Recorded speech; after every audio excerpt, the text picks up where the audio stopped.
Hello, Patreon folk. How are we all? So the first thing I want to mention is I've got a wee problem with my normal microphone. The cable was, I think I've just been messing around with it so much that the cable's finally given way. So I've switched to this lav mic here. So just tell me if you can hear me okay. Welcome, everybody. Fantastic to see you all on a live stream, on a lock-in live stream. Welcome. Just let me make sure that is muted. Good, we are muted. Let's see who's in tonight. Who do we have hanging out? I was in a wee bit earlier on and I caught you chatting amongst yourselves. It's very cool. You're very familiar with each other now. It's really cool to see. Let's see, audio check. Per is in, he's saying sounds fine, as long as you can hear me nice and clearly. I suppose it'll be a wee bit better with the USB mic when it sits here.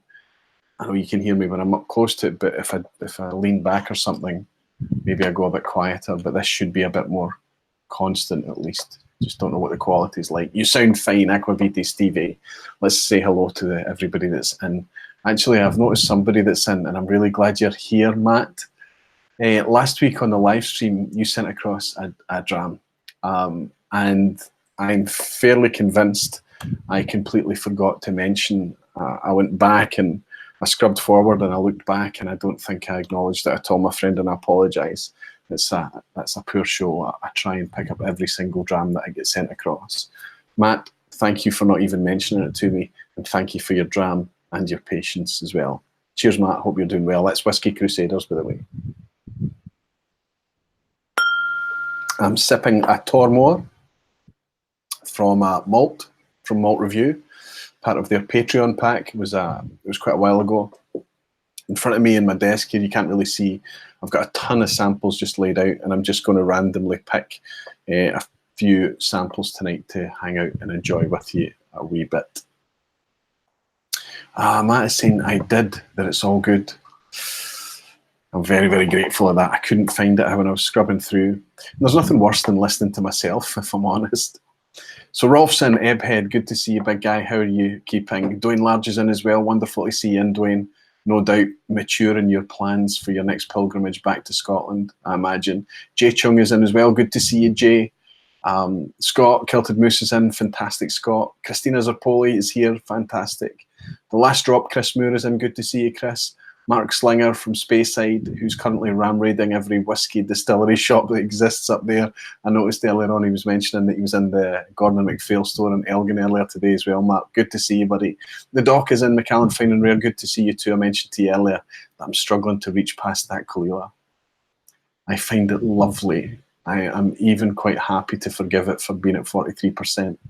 It's a lovely, classy, clean, lovely Isla dram. Dorpass Whiskey is in. Good to see you, my friend. Kenneth Kennelty, Eric Waite. 30 days until I return to Scotland. Eric, we need to do something about that. We need to we should maybe just have a hangout, or just give me a call or something so we can work out what you want to do when you're here. Kind of dial in the dates. June and July for me is becoming swamped already. There's lots of folk coming in during June as well that are hoping to meet up for a handshake, for a dram, whatever. But you're a priority, Eric, so let me know if you want to chat about your trip across. Mark Slinger is saying, I'll put the bottle away for safekeeping. You chat with Roy about it and I can drop it with him. I don't want any more bottles here for Whiskey Disciple, thanks. He's currently he's hitting the auctions and sending them to here. I've got packages appearing at my door for Bill. He's turning into a bit of a whiskey kleptomaniac. That's good of you, Mark. It's good of you. And yes, of course, I'm more than happy to hoard it for a little while for Bill until he picks it up. But of course, Bill, there will be a dram tax. Mashburn is in. Good to see you, Ross. Patrick Fulmer. Patrick, good to see you in. Sunday Evening Scotch. Good to see you and my friend as well. That's Michael, isn't it? Good to see you, Michael. Toby Field. Good to see you, Toby. You were the first guy to purchase a set of Aquavite Glencairns. I'll talk about those in a wee bit as well. Steve Anderson is in. Good to see you, Steve. Marcus Kreitner is in. Are you sitting next to Christina tonight? Marcus, good to see you. Malt Mariners. Leon, is that Leon? I think that's Leon. Good to see you in, Leon. Good to have you, Malt Mariners. Andy C is in. Andy, it was great to see you in Glasgow recently as well. I think you're close to Glasgow. I think you're just outside. Jimmy Jazz is in. Good to see you, Jimmy. Donald Rance. Mark JG. That's Mark Goins, isn't it? Good to have you in, Mark. Jez is in as well. Jez and I have just been finalising the details. I am travelling to London on the 22nd of June for the London Whisky Club gathering and get together, their summer barbecue. I don't know if that's a public event, Jez. I don't know if it's a closed event or whatever, but I'm super excited to come down and hang out with you guys. I know so many of you from in here.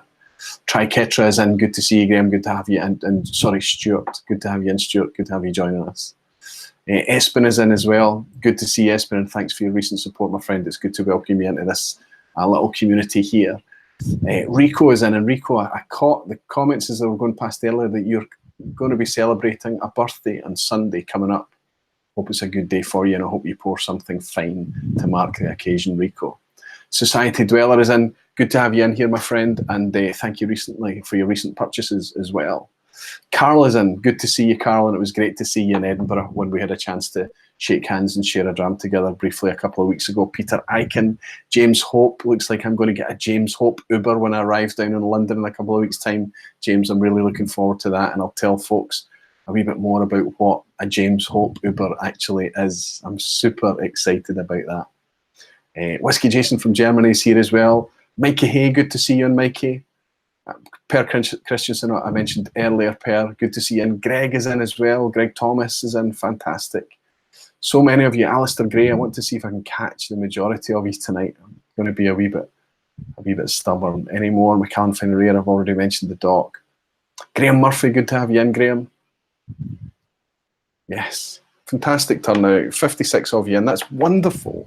Wonderful, but of course it makes sense because I guess the guys that are turning up fairly regularly for the regular vPubs, the public vPubs, end up in some way supporting me and Patreon, and I'm really, really very, very grateful for it.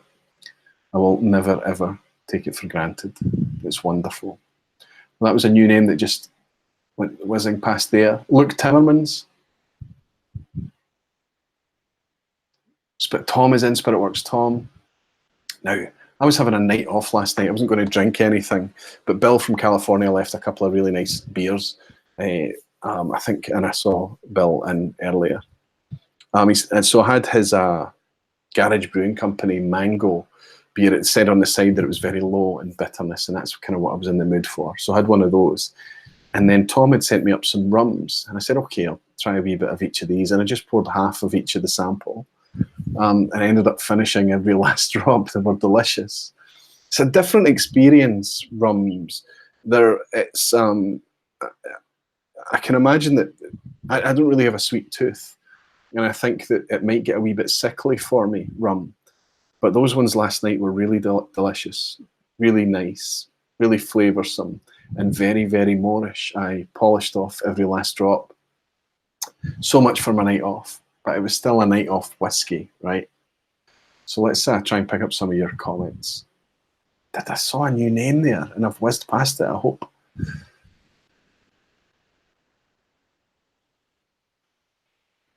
Hope I pick it up. Marcus is saying, Christina's on her way home from her late shift, but a dram is already waiting for her, so we can watch you. Wow, that's really late, because you're an hour ahead, Marcus, as well. She is working late shift tonight. That's very considerate of you to have a dram ready for her when she comes home. Rico saying, sure will be. Ben Nevis for me. Ben Nevis 25 for me on Sunday. Fantastic choice. I hope it's delicious for you, Rico. Donald Pass Whiskey is saying, just found out we'll probably be in Scotland June 2020. We'll be asking questions about distilleries and all things Scotland over the next year. Well, there's a couple of things that's going to be able to help you. And that is part of my video backlog that I have right now is a lot of footage from the Scotch Test Dummies being here. And what we did is a very condensed, broad brush, kind of big sweep of Scotland, which was kind of a good way to do it. Not too crammed. The routine was left, let's say, productive and efficient, but it was left a wee bit light and loose. So when that video eventually comes out, Donald Pass, I don't know when that's actually going to be, when it eventually comes out, oh, let me catch this.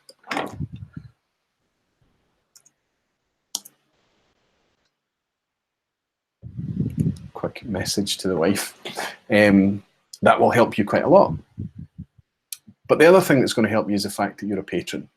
So I'm more than happy to help with advice. Just get in touch. Tell me where you're going to be, what you fancy. Is it a family trip, or are you coming here purely for whiskey, that kind of thing? And I'll help out as much as I can. Leon is saying, cheers. Leon is correct. Today, my boss agreed to my plans to work part-time in Scotland. Great news. Well, Leon, don't make yourself a stranger. Let me know when you're going to be here. Fantastic news. And James Hope is saying, pray the weather is kind. So there you go. There's a clue. James Hope Uber needs nice weather to be able to enjoy. Mark is saying, how many patrons do you have? Well, it jumped. I broke 180 patrons, Mark. Amazing. Just at some point during May. But what happens at the end of the month is inevitably there's a fall off. People's payment methods expire and things like that, and there's a drop off. So I lost about 7 or 8, but it climbed back up, and I'm back up at 180. So I'm well on my way to that magical 200. Right? It's amazing to me, and it's getting to the point now that depending on your aspirations, what you wanted to earn for a living, that if the community in YouTube starts to grow, and if it keeps growing, and if we can continue to bring good quality content in order to encourage that community to grow, there's an ability to, even at just a few hundred patrons, I would say there's an ability to earn a living out of it. Now, obviously, the first video that goes out, you get a nice chunk of money, and then the videos after that, it drops quite significantly because and I encourage people to absolutely cap whatever they choose to support on Patreon. I would rather have you for the long term than have you kind of be hit by a particularly productive month. Not that I have productive months, if I'm honest. You all know that. But yeah, it's been fantastic. The support I've enjoyed in Patreon from all of you guys is just amazing. And I will try my very, very best to pay you back. There will be a prize draw for the Lagavulins a wee bit later. I'll show you the Glencairns, and I'll show you how I've done this. I can't run a prize draw inside Patreon. The rules just will not allow it. I've been given warnings from Patreon a couple of times now to be careful about what I do, and I've had to go back to them and say, look, it's a prize draw, but it's not on Patreon. I'm just announcing it there. I'm not running it in Patreon. It's going to be run on YouTube. And they're kind of laid back about it. It's not too bad, but they don't want me having any kind of game of chance inside Patreon. But regardless, I kind of want to do giveaways and things like that, and it's difficult to manage how I do that, how I make it fair and things. But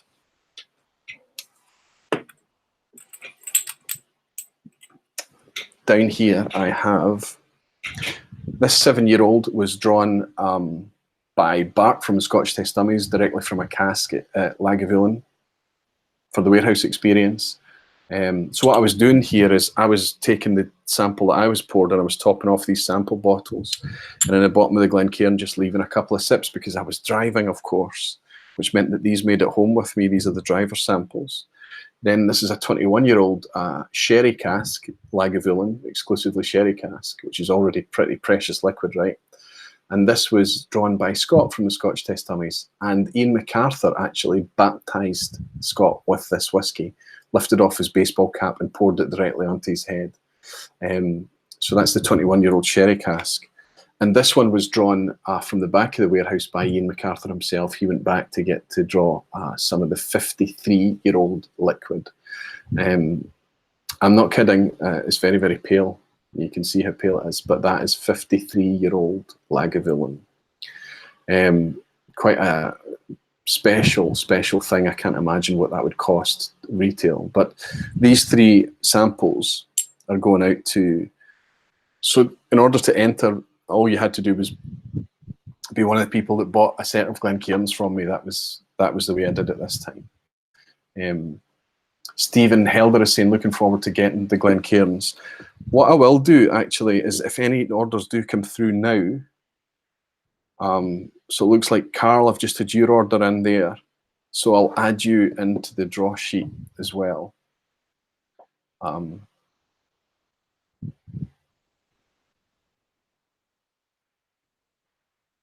so that everybody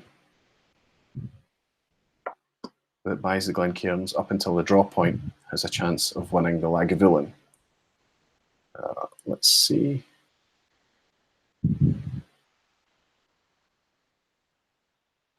Just need to find out where it is.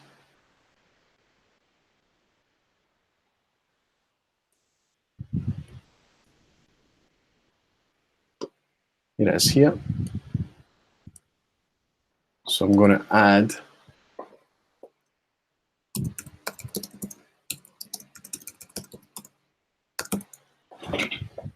there you go, Carl. You're also entered as well. Now, obviously, you do get bonus entries depending on your tier. As part of the tier structure that I've set up. And Carl. So yeah, Carl gets bonus entries as well. So if anyone has bought Glencairns in the last day, please shout out and let me know. Let me catch up with this chat. It's supposed to be quiet and laid back, but this chat is moving awful quickly. Jez is saying that the London thing is a private event, but we have now 2 months tasting events at the London Whisky Club. Ah, okay. So the gathering on the 22nd is already full, but they've got tasting events coming up. Tom is saying there was no sugar in those rums, unlike a lot of the pish out there. I have to say they were gorgeous. There was a sweetness there, but it wasn't ridiculously sweet like I've proved. They're all gone, Tom. They were very, very Moorish. Christina's saying, nice job, Aquavite. So that was probably relevant to whatever I was talking about when you mentioned that a few minutes ago, Christina. Jimmy Leg is saying, you're productive at a perfect level. Yeah, I mean, that's right. It's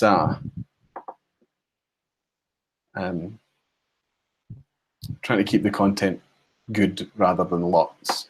Marcus is saying, also your 10K on YouTube subscribers isn't that far away.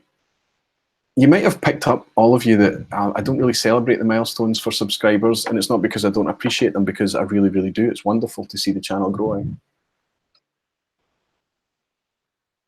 But any channel should be measured on, you know, the engagement, the views and the time watched and the likes and the interaction, you know, the engagement through the comments and things. The community that's building up around it, that's what I'm most proud of. You could argue that at 10K, you know, the channel is already a good, comfortable size. It really doesn't need to get any bigger. Things are nice right now, and I'm really enjoying it. But yeah, it's wonderful to see, and I will celebrate that 10K when it comes, if I'm honest. You're gracious in that you only count produced videos. If your streams were included, you would be raking it in. Well, these are free, so these Patron-only streams are I don't charge for these, of course. But the live streams that I prepare for, the live streams that I do kind of an agenda and content for, the regular vPubs every other Thursday, second Thursday and last Thursday of the month, those are charged Donner Pass. What the other things I don't charge for is if I do something experimental or ad hoc lives or those kind of things. I try not to surprise patrons. You know, they know what they're getting into, and I just try and play it as straight as I can.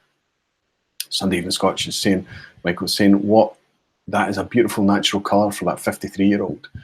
Yeah, it's obviously in a third fill cask, right? So, you know, you're going to get all that environment at play there. It's from the Lagavulin warehouse. 53 years, and it's only that colour. It only needs to be oak, right? Jimmy Leg. Sorry, Simon Rees saying to Jimmy Leg, he's christening his Aquavite glass with a Deanston 18. Fantastic. So you've already got it, Simon. Good that you've received it. And Sunday Even Scotch Michael is saying he's going to submit his order now as well. No problem, Michael. I shall add your name to the draw list and we'll draw it a wee bit later on. Don't let me forget. With these laid back streams, I tend to be a wee bit more kind of shooting from the hip, and I'm far more likely to forget it, right? Michael Porter. And your bonus as well. Drinking Mortlach 16, Tom, from one of your Glencairns right now. Do you like the Glencairns?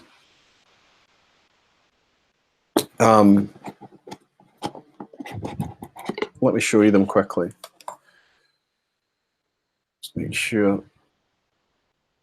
Michael, I've got your order. Thank you very much. So these are the Glencairns there. Let me open up the camera. So these are the you know, it's not whiskey till it's shared, right? So it's two different designs in the same set, as you've all seen, no doubt. The kind of banner style Aqua Vitae logo, as well as the roundel as well, with the barrel and the barley there. My wife pointed out, and she's quite right, if you look closely at this roundel, the circle, the logo on it, you probably can't tell, is probably just 2 or 3 degrees clockwise. And she's right, it absolutely is. But I pointed out to her that after 2 or 3 drams, it straightens right up. So that's the set. And what I'm showing you here, this is the presentation case. I didn't get many of these.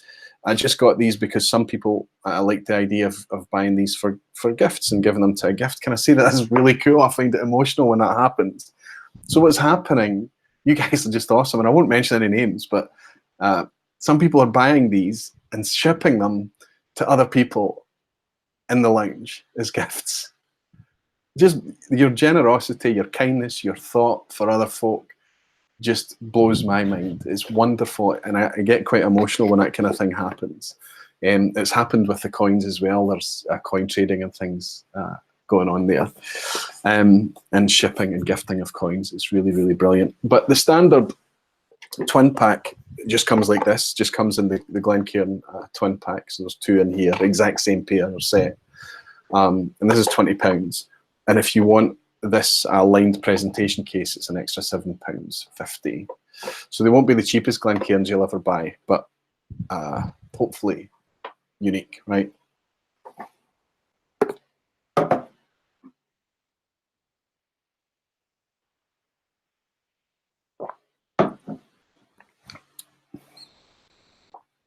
I'm going to finish up this Tormore.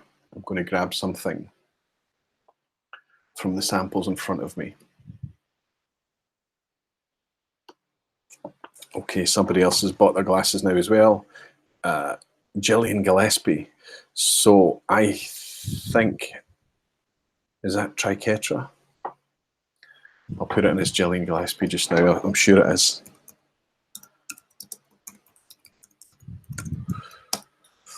Thank you very much for your order. I'll get them shipped out, and I'm already halfway through them already, just from patrons. I haven't announced these publicly on a public stream, so they've only been sold to you guys so far. So thank you so much for your support, and I hope that you like them. I really like them.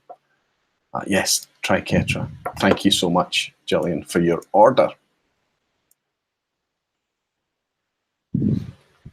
And Stuart.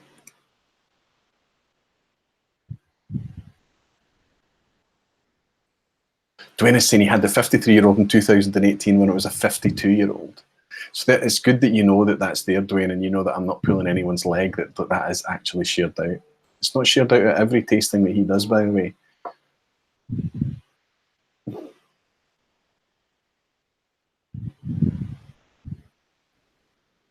Steve is saying, glad I noticed that tidbit and got my Glencairns yesterday rather than next week or something, Aqua Vitae. Steve, I've got you in. You're entered already. Thank you very, very much for your order, my friend. And yours are already shipped out, actually. I'm bang up to date, unless you ordered today. Gregor, I was out of the room. Was I entered? Did I win? Gregor, did you order Glencairns? You may have done. This is a wee bit different, Gregor, if it's I'm entering people in to win these 3 Lagavulins drawn straight from the cask. I'll put the wee Aqua Vitae labels on these as well, of course. Lagavulin, the 7-year-old drawn by Bart, this 21-year-old drawn by Scott, and the 53-year-old that Ian MacArthur himself drew. And I squirreled these samples back so that I could share them with patrons. Jay is saying he sent his order in yesterday. Jay, you are in. I have you. You are entered.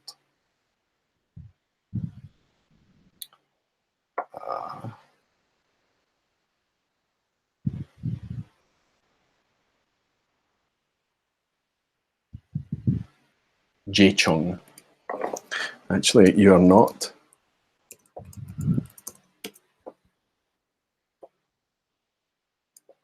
You're in now. Thank you for your order, my friend. Did you send it yesterday?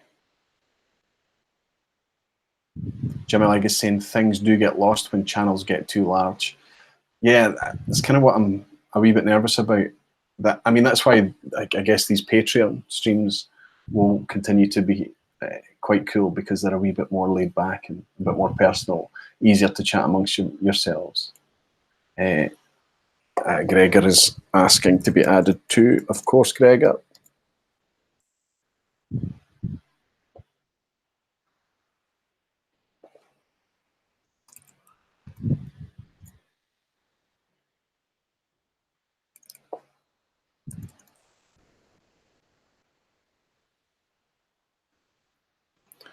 Okay.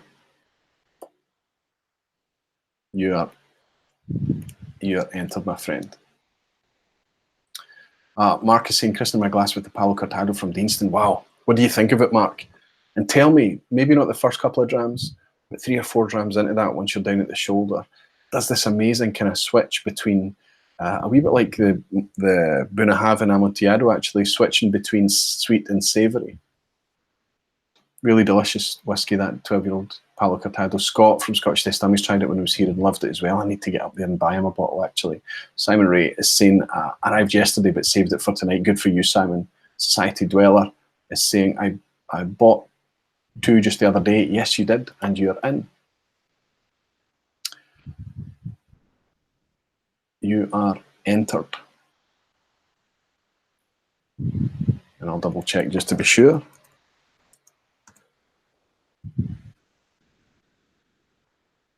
Yes. Tony. Yes, Tony, you're entered as Tony.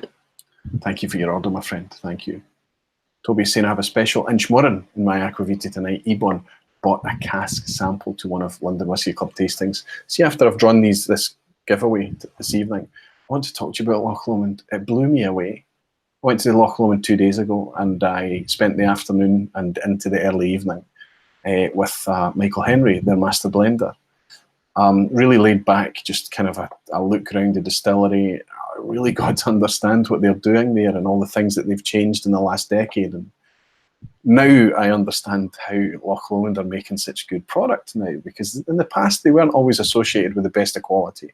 I would say they focused more towards price point. But my God, what they're doing now is just staggering.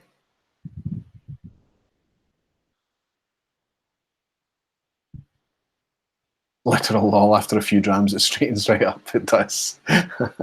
Perfection is overrated. Mine is perfect, Baggy is saying. Good for you, big guy. When the logo goes back out of line, you know you've had too much. The slight rotation makes it better. That's right. Somebody's shouting about Tom Moore there. Just as I need to make this window bigger or something to stop that horrible scrolling thing that happens.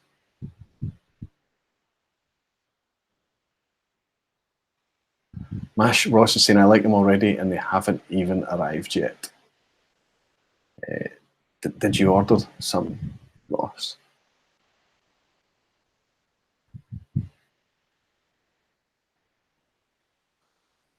Yes, you did. I've got you here. You did order them. You're entered. Thank you, my friend.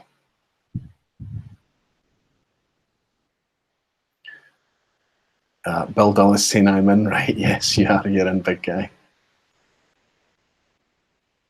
You were quite early. Yes, you are. You're entered. Greg is saying can't wait to get them. I need to check that you're in as well. Let's do a search to see if Greg is in. Unless have you ordered them now?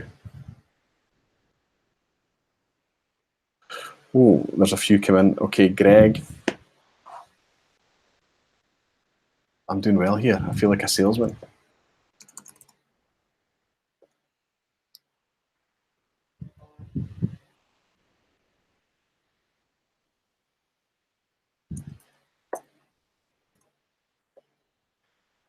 Okay, let's get you in. Greg TS.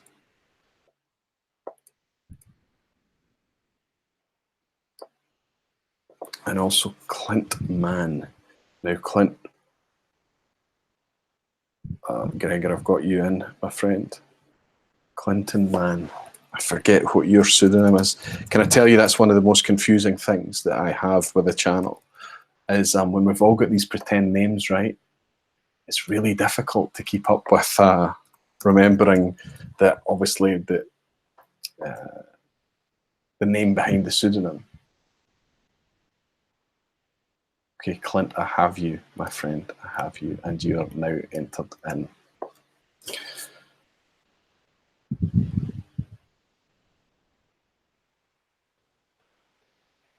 Okay, I have everyone. Right, it's mainly sweet, but there's definitely a savoury nose. Yeah, a wee bit of a savoury nose as well, but on the finish, I got like an almost, like a, if it's a kind of barbecue thing, but it's not smoky, of course. It's just that kind of almost a wee bit bordering on like a salted peanut thing, like almost salted ham, or I can never tie it down, but it's there. Jay Chung is saying, yes, I got it, Jay. Thank you very, very much, my friend. Which Loch Lomond is a good starting point? The fantastic value of this Loch Lomond 12-year-old.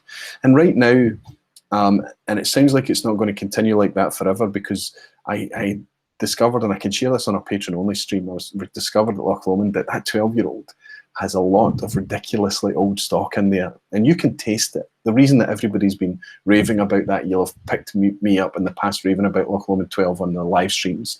Mark from Whiskey Whistle gave Loch Lomond 12 his Whiskey of the Year last year. And when you taste it, you'll understand why. You can taste the older stock that's in there. We were long suspicious of it.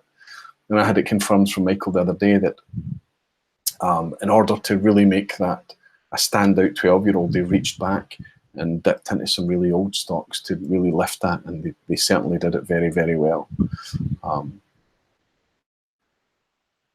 Jimmy's saying more typing than talking. Only until I get this draw done, Jimmy, and we'll be sorted. You'll need a secretary soon for all those. I've been feeling that for a while, Carl, I have to be honest. There's the new name I saw, Skywarn Engineer. Ah, thanks, Clint. So Skywarn Engineer, that's the pseudonyms I'm talking about. Thanks, Clint. Thanks very much. Sid Martin is saying, I thought about calling myself pseudonym. Christina Zarpoli is saying, careful Aquavita, you'll get the tribe problem of selling out everything in Patreon before it goes public. Hope I got my entry too. Christina, I'm pretty sure you are, yes, you are locked in. You have all your bonus entries in too. Mark Slinger saying barbecue pork belly, a wee bit like that. A wee bit like that. I was almost on like peanut butter and everything the last time I was sipping it. Kenneth Kennelty is saying, what's on order, Roy? It's the Aquavitae Glencairns. Jay Chung is saying Loch Lomond 18 is only $75 US near me. Now, Loch Lomond 18 is another standout. It's an absolute cracker. The Inchmurrin as well. It's very difficult to get. I've only seen it fleetingly. There was an Inchmurrin 18 as well. The standard Inchmurrin is a 12. Fantastic stuff. James Hope is saying, are they still putting older stock in now, or is it mostly back to 12-year-old juice? No, he said that they're still doing that now, but it can't last forever. But what they're doing now is that because of the changes they've made at Loch Lomond over the last 10, 15 years, the good stock is there. The bricks in order for them to make fantastic whiskey is in place now. Whereas in the past, they had a lesser ratio of things that they were confident in, so they were reaching out and having to go into older stock. Whereas now the stock that they're making, the whiskey that they're making, what they're doing with their distillate at Loch Lomond is really quite amazing. Amazing. I hope that during that visit the other day, I got enough footage that I can. The reason I wanted to go to Loch Lomond is I wanted to make a video to talk about the shape of Scotch whisky over the decades, you know, the boom and bust and boom and bust. And I wanted to talk specifically about how we don't need to be nervous about this being a bust again. Of course, we need to be nervous about it and watch what we're doing, but it's a different boom. because it's a single malt boom, it's a premium whiskey boom, it's premium sipping. We're drinking less, but we want better quality, and we're much more informed about what we're drinking now. So all the industry, all the whiskey industries across the globe have had to make this shift. And in order to make that point and illustrate it, Loch Lomond was a great opportunity for me to do that, because they've got a bulk facility there, making grain and making bulk malt for contracts and fillings. And they always had a Loch Lomond brand and various white label or own label, let's say, product. But they've really shifted their focus into making the best possible whiskey they can make now. And the tools that they've got at their hands in order to do that is really something to be seen. It's amazing. Donald is saying, I was discussing this with a friend this week. We were wondering why it isn't the same fanfare over Irish single malts as there are Scotch, Tyrconnell, Teeling, all great thoughts. I think they are great. I think they are great. But the Irish malts, they've got to kind of climb back to where they once were. It's taken Ireland nigh on a century to try and recover again. I mean, if you go back 20 years ago, there were literally 3 distilleries in Ireland. And now, depending on how you count it, if you were to count all the ones that have got approved planning permission, we're looking at 40 plus distilleries in Ireland. But if you're looking at ones that are actually in production or in a mature state of construction, you're at 35 or thereabouts. So the renaissance in Irish whiskey is huge. But what I want to ask there with that renaissance, we're going to have the same problem everywhere. It's going to be the same in Scotland. You have 3 distilleries, then you have 35 distilleries. You don't suddenly have 35 talented, skillful whiskey makers. I'm not saying that you don't, but the resource and the people behind it and the quality needs to be there as well. And not all of these distilleries can achieve that, I don't think. I would love for them all to achieve it. I'm not talking about just Ireland. I'm talking about anywhere where there's a whiskey boom. The last drop, Chris is saying, don't Loch Lomond have an interesting type of still? Yes, but it's not the Lomond still. Lomond still is long redundant. It's not been used for a long time. So Little Mill is a closed distillery down next to the Clyde. And what Little Mill did is they had these pot stills with these tall, straight necks with plates in them, much like rectifying plates that you would have in a column still. But this is very much a pot still. And I was always under the impression that they were making different styles of whiskey in those stills, that they were using the swan neck stills in order to make their single malts. But no, they're able to make single malts in these pot stills as well, these straight neck pot stills as well. But what they do is they take 3 different cut points right across their 3 different sets of stills. So they take a low, wide cut point, and they take, at the top end, they take a narrow, high strength cut point. And then there's 3 peating levels as well. There's no peat, just a little peat, and then heavily peated. So they're heavily peated, typically makes its way to market as Inchmore. Inchmore is a fruity style, and Loch Lomond has a little bit of peat. So you can kind of see some similarities maybe to how Springbank is presenting itself. So in theory, they've got 9 different malt whiskies that they're making as a distillate. Now it's only 8 because they don't take the middle cut from the tall straight neck stills. There's not much point because of the phenolic content at the output is reduced so much that they don't really get much benefit from it.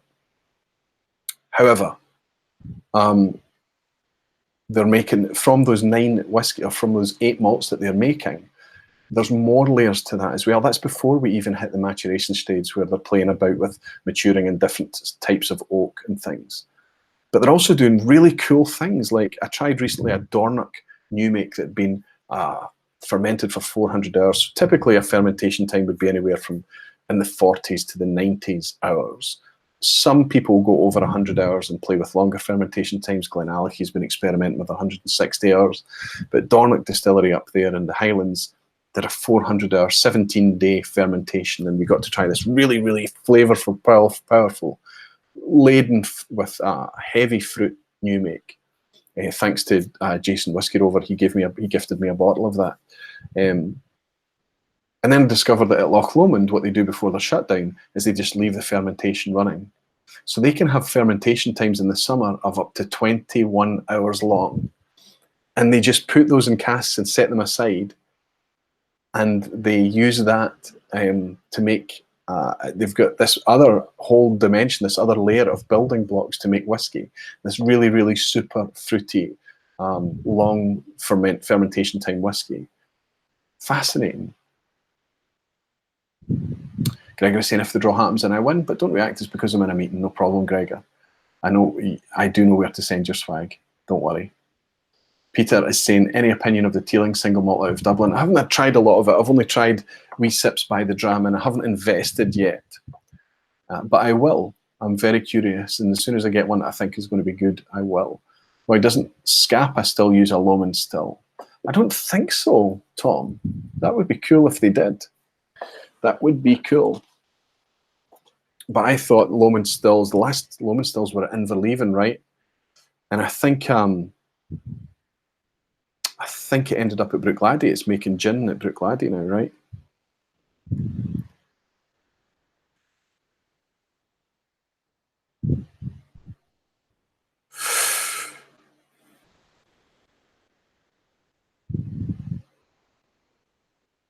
The wash still, sourced from Glenburgie Distillery, is only one of 2 surviving Loman stills in the industry.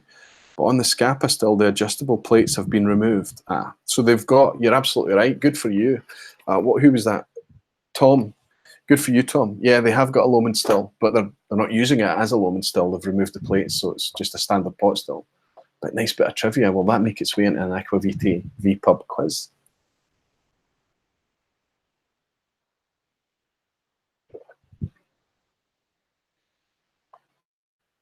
And Ardbaggy Andy are saying Scapa do have a Loman still, as we've just confirmed.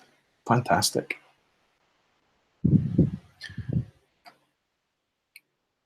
The sharing of knowledge as well as the sharing of whiskey, right? So let's get this draw done, okay? Let's get out of the way. Let's see who's... looks like Kenneth Kennerty has come in. So Kenneth, I'm going to add you as well and make this draw.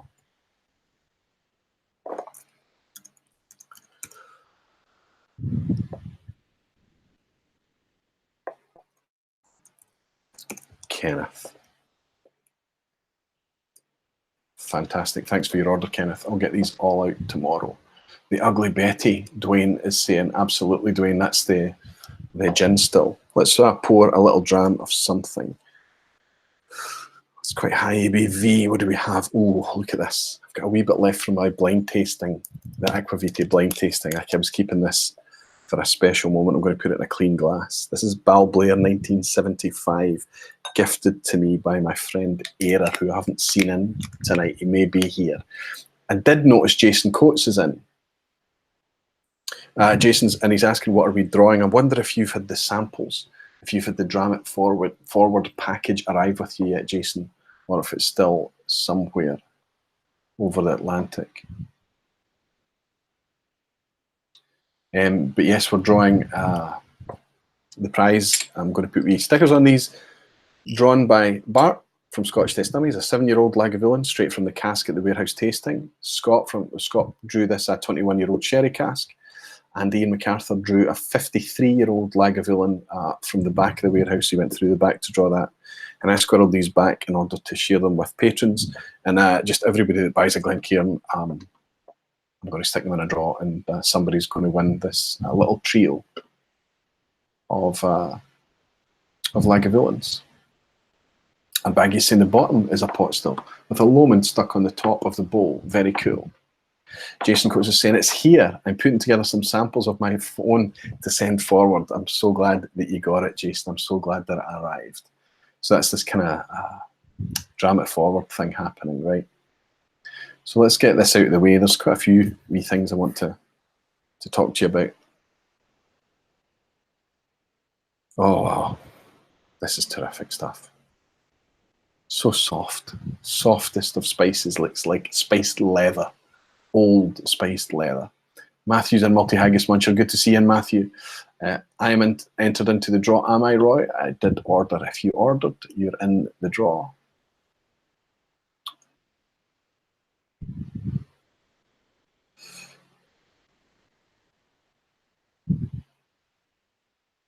Yes, you're in, Matthew. Matthew runs, so you're not in his Multi-Haggis Muncher, so I couldn't see you, but you're in his Matthew. Yes, you're in, my friend.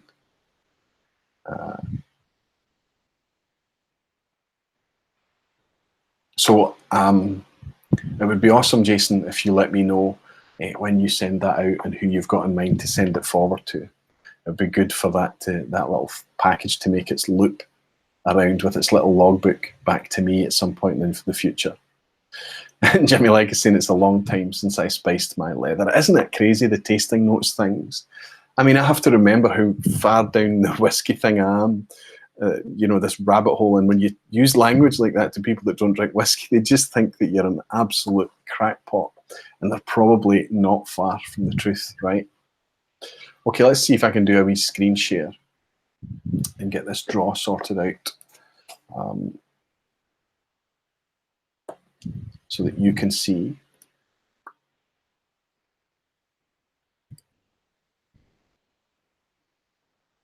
Hopefully you're able to see, and you're able to see everybody's name there. You're all just in the order that you ordered in.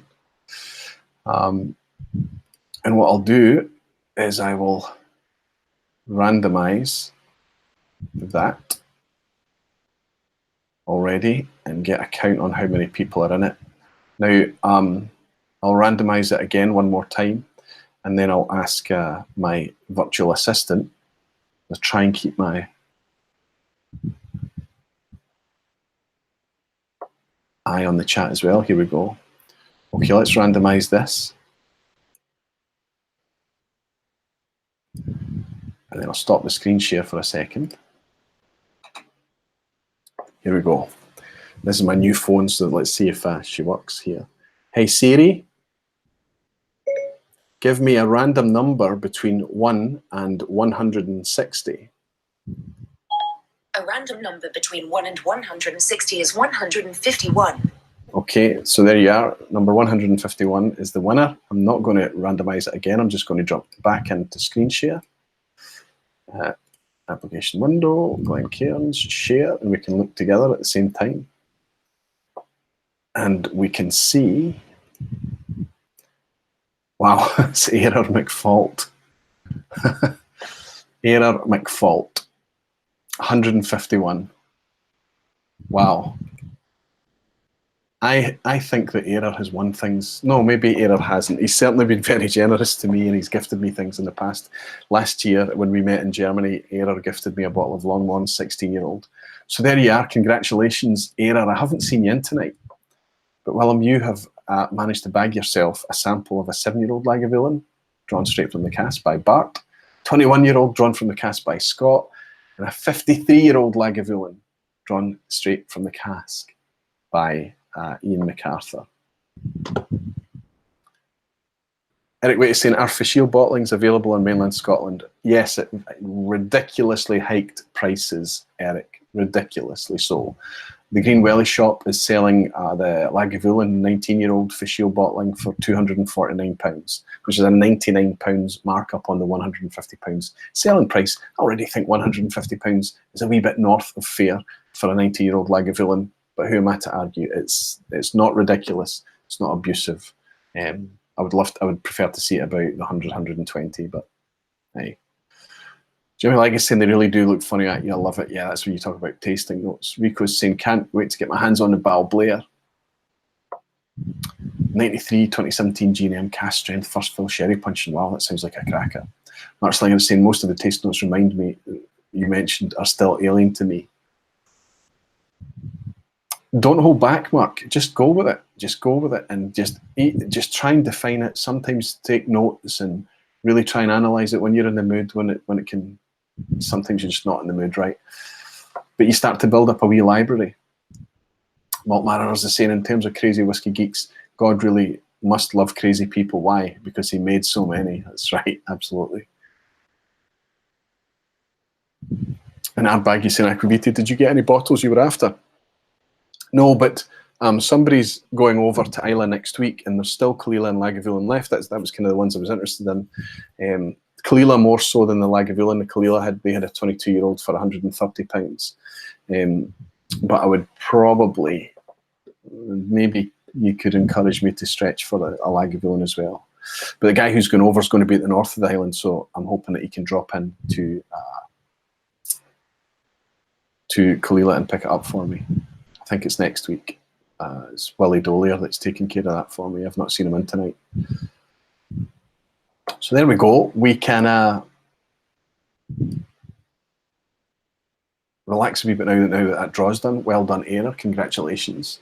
And thanks to everybody who's been supporting me by buying these glasses. I hope you're enjoying them. I hope you like them. I've been enjoying seeing the social media pics and things. If you do share on Twitter or on Instagram or Facebook, wherever, try and tag me so that I can get involved and kind of mention, retweet, or comment or whatever if you are using your Aquavitae glasses or your coins, whatever it may be. So yeah, I'm really hopeful that I've got enough footage to bring you an example of some of the things that's happening at Loch Lomond. But the video, I hope to still be able to pull that off, where I can use it in the context of kind of illustrating this kind of boom bust thing that's happened in Scotch, you know, the Pattison crash at the end of the 19th century into the start of the 20th century, the post-war boom, and then the crash that we saw at the end of the 70s again. And they were about people drinking whiskey as a big generic brown spirit. It was just whiskey as Scotch. That's what it was about. This time, the whiskey boom that we're seeing across the world is a completely different boom. And long may it last. Caskmate, Matt Storm, put together a decent watch. I didn't get to watch it to the end. I was crushed on time. But it's there, and I'll go back and watch the rest of it. But he did a kind of Are We Running Out of Whiskey video where he kind of touched on some of those concepts and ideas. Quite a good video, I thought. I was quite enjoying that, and I'll need to watch it to the end, Matt. J.K. Van Vliesen, good to see you. Thank you. Looking forward to getting them. Yes, they are already shipped and on their way, my friend. And I hope you like them when they arrive. Super. So as I talk about the Loch Lomond video, I'm going to share with you guys the other backlog that I have on my table in terms of video content. I still have a I Don't Like Whiskey video. There was somebody I had in mind to use to shoot that with. I thought it would be good to have somebody who genuinely kind of had that perception that, you know, I don't like whiskey, but they were curious enough, you know, to be open to exploring it a little bit. But that's difficult because I tend to shoot content at awkward times, and it's difficult to get together with people and shoot a video in collaboration with somebody else. So I might find a different way to film that. Maybe use 2 Aquavitaes or something. But that's still on the table. I've also got the Scotch Test Dummies trip around Scotland. I've got over 100. It's actually, when I took the mobile phone footage as well, it went over 110 gigabytes of video footage to go through to try and put together a nice, and I don't want to kind of blow by blow end up with a 45-minute or an hour-long video. I want it to be a nice kind of 20-minute, 30-minute max summary video of those guys going around Scotland. But I'm still not fully through that footage yet. It might end up being 2 videos. It might end up being appropriate for me to do one where it's just maybe Isla focused, and then one where it's Highlands and Speyside. It really depends on what I'm doing there. Sid Martin is saying, Ralphie gave the Loch Lomond 1282 a year ago. Is it different just to then? I don't know. I really don't know, but I would say that, you know, the Loch Lomond 12 is a specific style of whiskey. So if you like Springbank, Ben Nevis, Ben Romach, it's that kind of flavour. The Loch Lomond 12 has a bit of an earthy funk to it. It's not pronounced, it's not strong, but it has a kind of old school style lick to it. So if that's your style of whiskey, if you enjoy that style of whiskey, you'll love it. But if you're a beginner, they might come to that Loch Lomond and that style of whiskey, and they might wonder what that is, what that flavour is in the glass. 82 is a miserly score, if I'm honest. I think it's worth a hell of a lot more than that. I've got it downstairs and I'm getting through it, and I'm really, really enjoying it.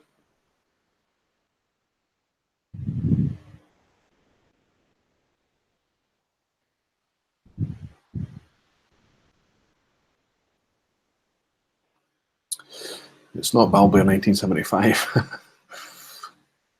This is amazing. This is a special treat. And the other video after the Scotch Test Dummies, what was the other one I'm working on? Obviously the Glencairn glass video as well. I'm really behind on that. I've got a cool interview there with the guy who invented, who designed, who came up with the concept of the Glencairn glass, and the story about how it almost never existed. It almost never happened. A little bit of serendipity kicked in, and it was actually one of his sons who found the glass, the prototype glass that he had made, and it was through his sons that forced it through, and the world got given their whiskey glass in the end. Really cool story. So I've got that footage from the interview with Raymond, and I want to use that. But it's not just me kind of celebrating the Glencairn glass. I wanted to kind of share some of the little quirks and rituals that I have with the Glencairn glass, things that I've developed over time, and just kind of, it's a bit of fun, and it's just another way of enjoying whiskey. Not so much through the analytics of it or the enjoyment of it, but through the function, through the tool that you use to enjoy whiskey. I've got that video to make as well. So I've got a bit of a backlog, and I will get to them because, of course, I will be taking a break over summer again, July and August. vPubs will disappear for a little while, and I'll go and hang out with the family for a bit. So it would be nice if I had a video or two ready to drop and fill that gap. I'll do my very best. Okay, and I'm really pleased to hear that Jason's got that sample pack.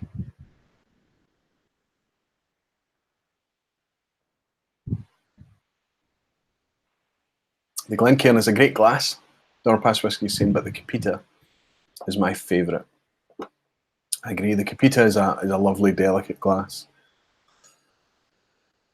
The Glencairn's maybe a wee bit practical. The Capitas are very easy to knock over, and they're very fragile. So in an environment like a busy tasting or a bar, you know, you go to these tastings where the tables are lined with these tall stemware Capitas, it's always somebody's knocking one over. It's always somebody smashing or breaking the stem on a Capita, right? Some of them are quite strong and chunky, and I do find them enjoyable. I also like the little snifter glasses that SNWS use as well. I like those. But the narrowing, the same as the Capita, the narrowing at the top, these are already quite narrow, but the narrowing at the top of the Capitas and the wee snifters that SNWS use can mean it's difficult. You've got to really tilt your head back to sip at them. Sunday Evening Scotch is saying, enjoy that time with your family. We will be here when you're back. Yeah, I think it's that. Summertime, things quieten down a wee bit anyway. The channels always go through this lull. The engagement is still there. The people are still watching the content. But you don't get so many new people coming on board, and the channels don't grow as fast in the summer. And I think that makes sense because whiskey is more, to my mind, in most context, whiskey is more of a winter drink, wouldn't you say? Paris saying, I'm looking forward to seeing your drone in action. You can also make a mini-series of Scotch Test Dummies in 2 to 5 episodes. Yeah, maybe. Maybe, Per. It's just a question of seeing what kind of footage I've got. And can I say, Per, I know that you fly a drone as well, but flying a drone is a whole new skill. And I don't just mean getting the thing in the air and putting it where you want it to be and then getting it back to where you need it to be as well. I'm talking about in order to get the images that you want, because you're looking at it from a very small screen, and there's a lot of sun glare and sunlight, and what you imagine the shot that you're getting and what you actually get are a wee bit different. And if this happens, berate me, please. If you end up seeing footage or videos from Aquavitae that just turns into drone footage festivals, tell me. The drone footage should be there just to enhance the video, just to give it a sense of scale or a sense of place or a sense of environment or something. It shouldn't be all about, look, I've got a drone, woo, look at all and drone footage everywhere, because it's whiskey videos.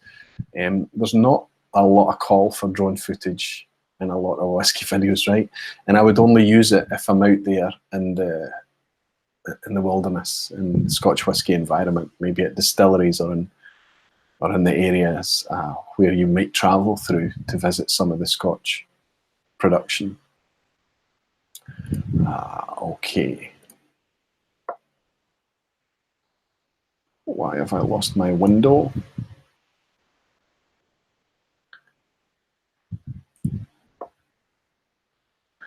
There we are.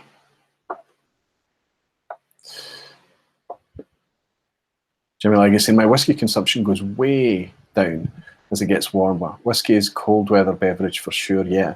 But I have to say, Jimmy, and I mentioned this already, in Spain last year, I was loving a big glass of crushed ice or ice cubes or something in Spain, and just a generous Spanish pour of whatever whiskey they had. Now, sometimes this was Jameson, sometimes it was Ballantine's, sometimes whatever they had behind the bar, and taking that poolside, so refreshing, and you get that nice whiskey flavour as well. Really enjoyed it. And Baggy saying, I have a shotgun. Is that a camera pun, Andy? The last drop is saying, what drone you got? I got a DJI Mavic Air. I got a Mavic Air. We can't find Rare Doc is saying, my mom passed away yesterday at aged 80. Doc, I'm so sorry to hear that. Everybody, please take a moment and raise your glass with me. It was a relief for her as her quality of life deteriorated rapidly in recent weeks. Thanks. Well, here we go. Doc, that's a wonderful gesture. So do we have a name? It would be nice if we could address her. Doc, what's her name? I think that's sad news, but I know how these things go sometimes.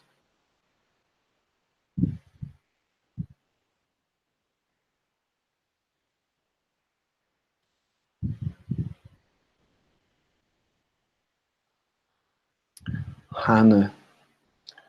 I hope I'm pronouncing that right, Doc. Okay. Let's everybody raise a glass. And it's not the first time I've done this, and I hope it's not the last. It's wonderful to use this opportunity to remember folks' lives and celebrate the lives of the people who have left us. Let's raise a glass to Hannah in memory. Cheers.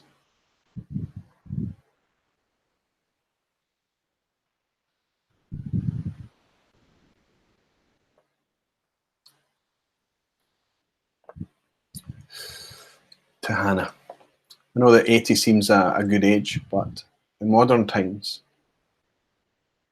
I mean, I'm certainly hoping that the majority of us can see 80 and way beyond.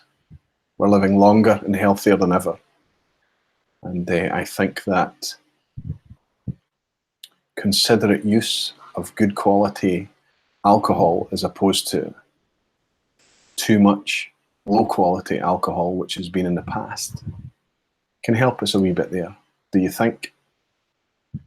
So lovely to see so many of you raising your glasses to Hannah as well.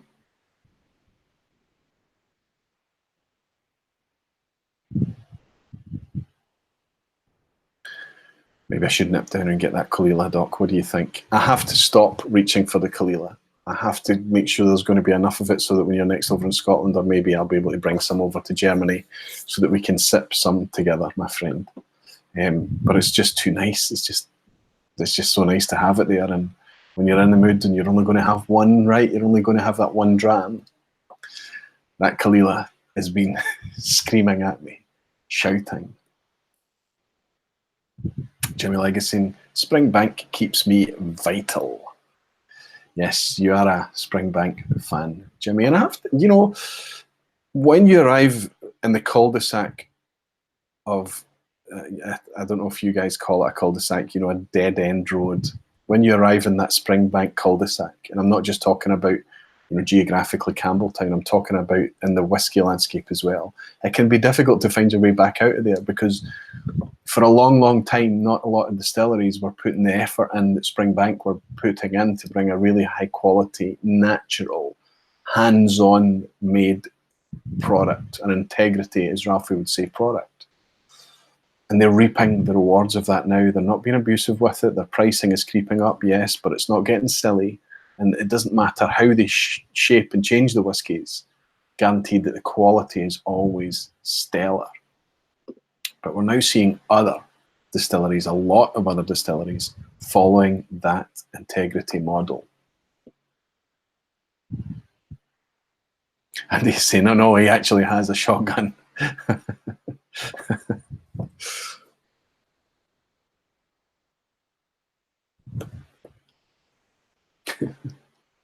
And Jay's saying, definitely comfortably in the Springbank cul-de-sac. Beautiful imagery, Aquaviti. Yeah, we have to just keep our minds open a wee bit and not find ourselves just kind of... you can see why we all get seduced by Springbank, by Long Row, and even some Hazelburns as well. I prefer lighter Hazelburns, kind of bourbon cask Hazelburns, but there are other whiskies out there, there are other producers that are able to do really good things too. And Springbank are really struggling on allocation right now. As you know, I'm on record constantly going on about how we don't get enough of it left here in Scotland for us to buy. Jimmy Legg is saying, don't get me wrong, I'd be drinking Brora if I had your money, Roy. Yeah, you might be surprised how little that is. I would love to be able to buy Brora, but it's all of it is out of reach. But even the stuff that I could stretch to is probably not great Brora. It'll still be very good, don't get me wrong, but it'll be an early 80s low peat level. It won't be the celebrated stock from the 70s with the higher peated levels. It won't be the 72s, the 75s, and the 74s. But yeah, I'd love to have another Brora back in the cupboard again, but you never know. I just keep putting the lottery on, right? Spiritworks Thomas saying, Roy, I've got a 35-year-old Weems Kalila that I'm not all impressed by. Good, I guess, but not great. Fortunately, it was a gifted dram, not a £300 bottle purchase. Well, yeah, just because it's Kalila, just because it's 35 years old doesn't guarantee that good an experience. I have a similarly old Kalila downstairs. I would have to say it's a 1983 bottled in 2010, and it was very good. No, it's good. It's not very good, it's just good. But it's not brilliant, it's not great. Fortunately, like you, Tom, I didn't pay a lot for that. I got that quite cheap. I bought that quite a long time ago. Ebhead is saying Era was sleeping. I woke him up with a congrats message on WhatsApp. He needs to get up at 5 AM, but he managed to write me that he is very surprised, happy, and grateful. Fantastic, Rolf. Waking him up to tell him that he's won the Lagavulin. Alchemist is in. He's on Spanish time. He's out there in Mallorca right now. He's had a very, very late dinner. He's saying, "Hey, finally everyone is in bed and able to pour a Long Row 14. Good for you. How are we all, Aquaviti? What did I miss? Who got the lager? Was it me? No, it was out of 161 potential entries. It was obviously a lot of that was bonus entries from the tiers. It was Error McFault. It was our friend Willem that bagged it. So well done to Willem. Superb. And I've got his details, so it's going to be easy for me to send it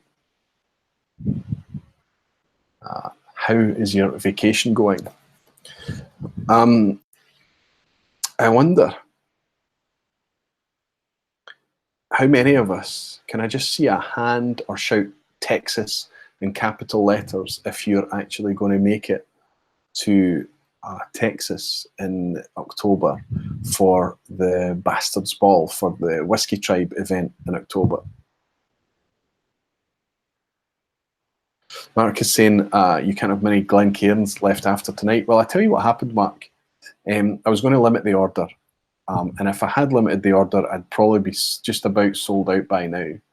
But because of the pre-order from all of you guys, because of how much you didn't, obviously I didn't take any money in advance or whatever, it was just kind of to test the water.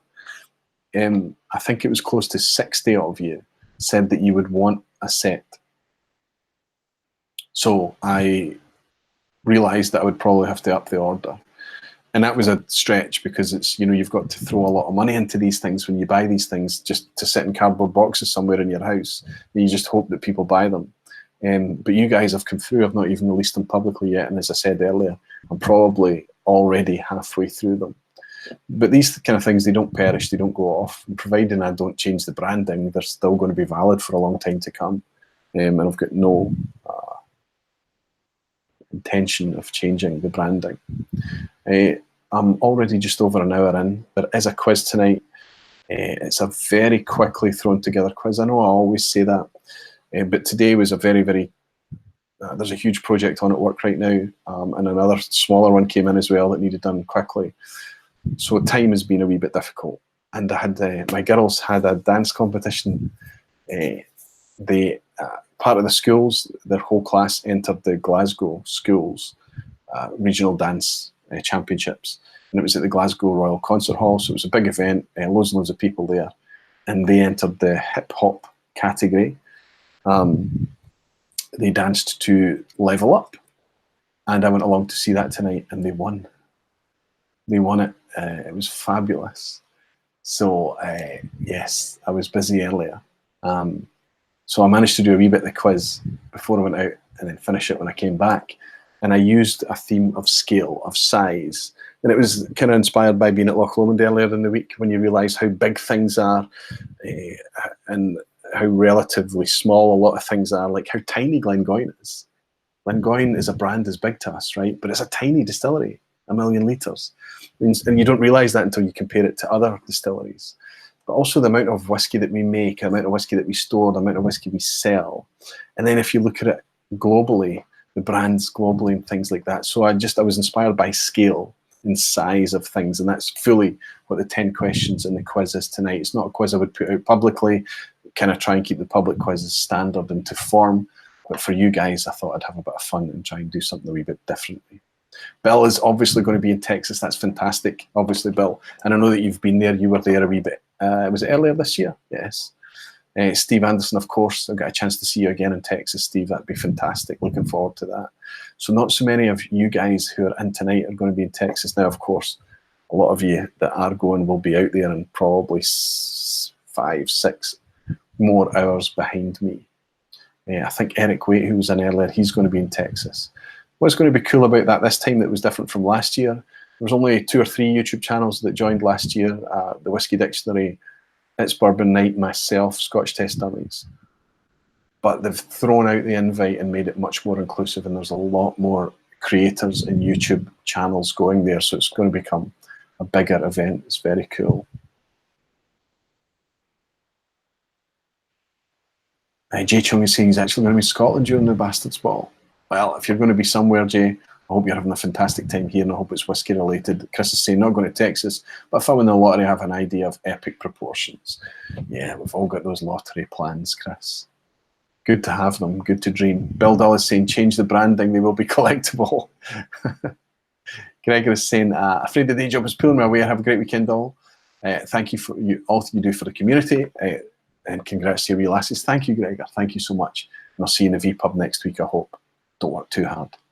Jimmy Legg is saying, lol, when I think hip hop, I think Aquavite.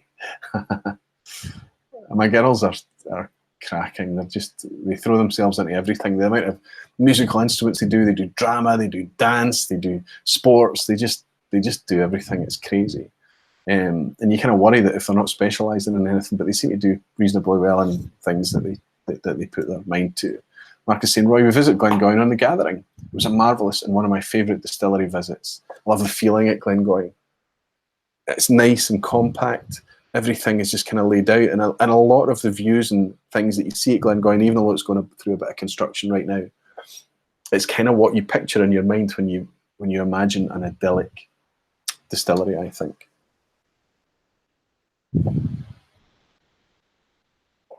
Not drinking much tonight. McCann Fenrir saying, congrats on you still have a full set of 10 quiz questions I sent you half a year or so ago. Please use them. The answers can't be Googled. Oh my goodness. Doc, I've forgotten about that. And that was on email as well. I should be able to find that. I need quiz questions. So you know the deal with that is that if you've scored 10 out of 10 in an Aquavite quiz, you're welcome to submit and contribute questions. So let's put questions from Doc, search.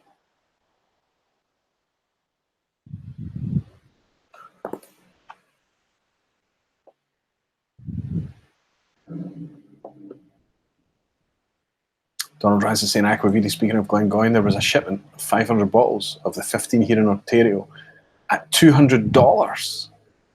Is that Canadian? So it's about £100. It's a bit steep. I don't know what you would normally pay for that, Donald, but you know, what I would say is the 15 has been discontinued.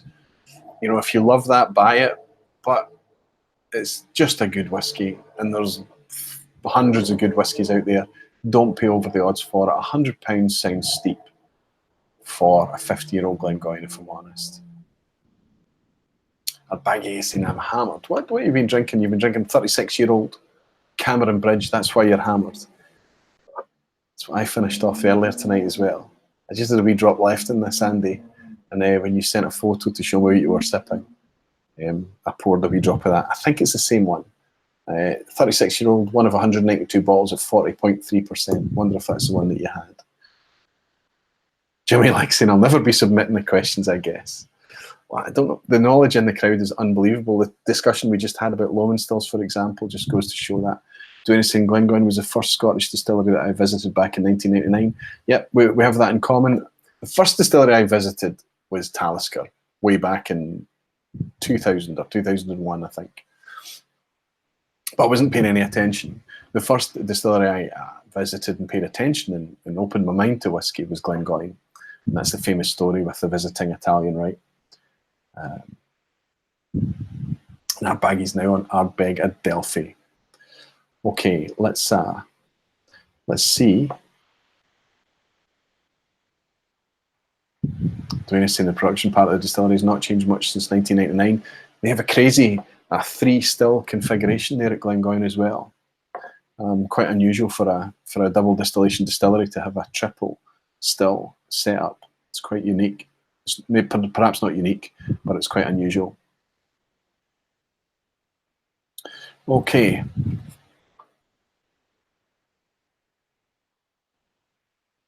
Let's see if I can pull up our quiz.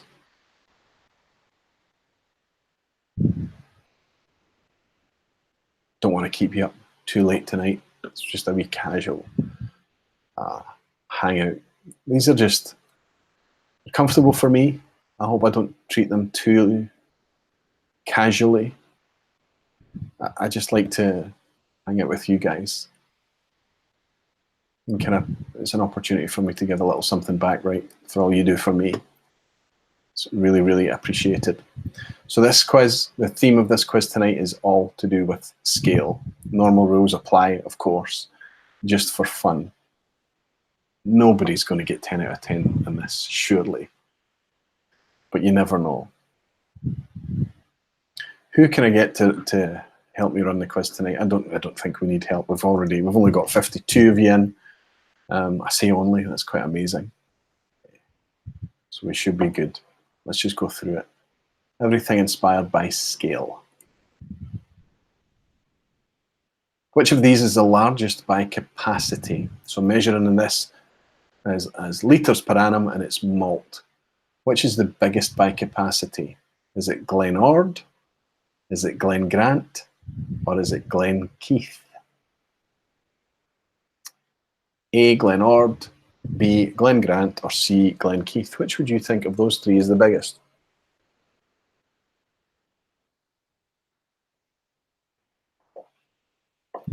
I knew this one, but I'm always surprised by it.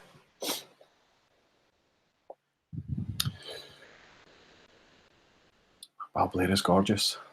It's beautiful whiskey. So the sample I'm sipping actually is from Aaron McFault. That's got nothing to do with. It's just coincidence. Rico is saying B, Jimmy Jazz B, B, B. Oh, so almost everybody thinks that Glen Grant is the biggest. Bill thinks C, Glen Keith. Michael, Sunday Evening Scotch, thinks it's A. See if there's anybody that agrees with you. Alistair Gray is saying maybe Glen Ord. Well, let me tell you that the answer is A, Glen Ord. Quite amazing. Highland Distillery, Glen Ord. It's got a visitor centre that's one of the most popular visitor centres in Scotland as well. We don't often talk about it. We don't often share Glen Ord much because of the way that Diageo markets it, of course. It's under the Singleton umbrella. But where Glen Grant and Glen Keith are hovering around the 5, 6, 6.5 million litres per annum, Glen Ord is nearly double that at 11 plus million litres per annum. And as I say, one of the busiest visitor centres in Scotland as well, because of its location near Inverness. quite amazing. Alistair is saying Singleton of Glenord is for Asia. That's true, but it's not always that regimented. There's often you can pick up Glendullan in Europe, and you can pick up Glenord in Europe as well occasionally. Especially if you're going through airports, you tend to see a much better mix of the singletons going through airports. Arbaghi saying Aquavite, recount on the volume. Now I'll head to one of my trusty reference guides, Andy, and look at distillery capacity. Here we go. Glenord is 11 million litres, Glen Grant 6.2 million, and what was the other one I mentioned? Glen Keith, 6 million litres. Obviously, it's difficult to keep up with these things because of the expansion that's going on, but that's what we're looking at. Let's go on to question 2. Which of these Scotch single malts has the biggest market share? This is interesting to me because our perception is quickly skewed the more and more we go down the whiskey geek rabbit hole, right? So is it A, Lagavulin, B, Talisker, or C, Dalwhinnie? Now I've picked 3 of Diageo products, all of which were part of the original classic malts that was launched, largely credited by kicking off a lot of people's whiskey journeys back in 1988. These 3 whiskies were part of the original 6 classic malts. But what I want to know is how has that fared for them? Which of these has the largest market share? Now, Lagavulin, probably the one that pops to our mind quickest. B, Talisker, or C, Dalwhinnie?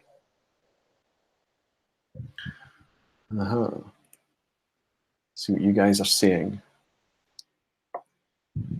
Jimmy Jazz is saying B, Per, Dwayne, Andy, Luke, lots of people, Rico, Mose, Mikey Hay, and Bill all think it's Talisker. A couple of people are saying C. Nobody seems to think that it's Lagavulin, which is quite a surprise because you see Lagavulin literally everywhere. But you also see this whiskey almost everywhere as well. And the one with the biggest market share of those 3 is B, Talisker. And it's actually the only Diageo classic malt that sits in the top 10 of malt whiskey sales is Talisker. It's at number 10 in the list. Singleton is above that, but as we've already discussed, there are 3 Singletons making up that brand, so it doesn't really count. There are 3 distilleries. Okay, question 3. Which of these is the biggest seller?